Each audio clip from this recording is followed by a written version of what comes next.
Fulgence Milaï, bienvenue sur ces plateaux. Voilà. Merci Madame Betty. Deux journaux ont donc retenu votre attention. Il s'agit de Africa News, mais également du journal Le Journal.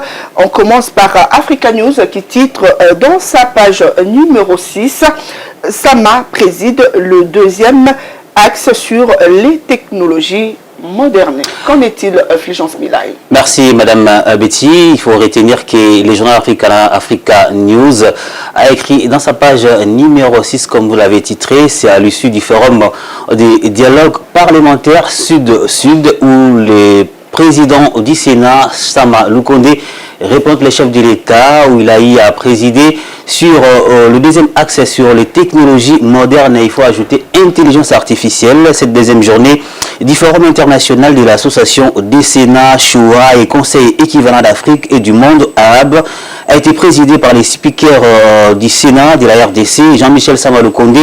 Il a choisi par les poids de son pays, son expertise en tant qu'ancien Premier ministre et actuellement président du Sénat, et surtout aussi à cause de sa pertinence de son intervention à la session d'ouverture le lundi 28 avril. C'était un grand honneur pour la RDC, mais également pour Sama Lukonde à la suite des attaques mensongères et représentants du Rwanda à ses assises, qui a continué de déclarer que le Rwanda n'est pas impliqué dans la crise sécuritaire qui sévit dans la partie est de la République démocratique du Congo. En plus, le Rwanda est un pays où il y a beaucoup de gisements miniers qui sont localement exploités sans dépendre de la République démocratique du Congo. Cette initiative a déplu au speaker du Sénat, Sama Lukonde, qui a intervenu.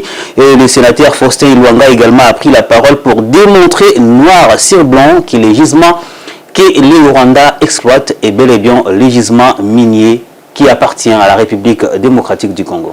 Pendant ce temps, le journal Les Moniteurs a préféré parler de l'ODEP qui a proposé une réforme salariale.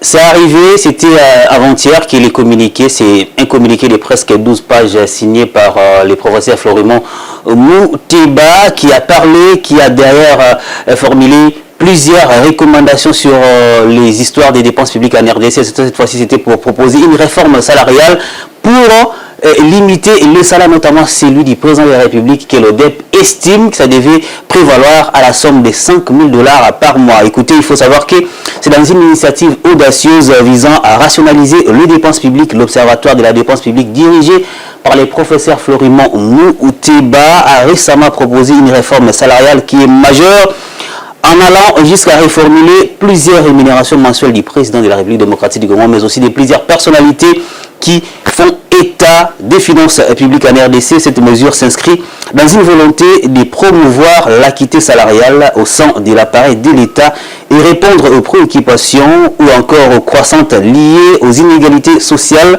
à la mauvaise gestion des ressources publiques. C'est un signal fort qu'il faut retenir. Et la conclusion est que la conclusion parle d'un test de volonté et politique. C'est ce que estime l'ODEP. La proposition constitue un test majeur pour la volonté politique du gouvernement congolais de s'engager dans une gestion plus responsable et plus claire pour les finances publiques, a estimé le professeur Florimond Mouteba.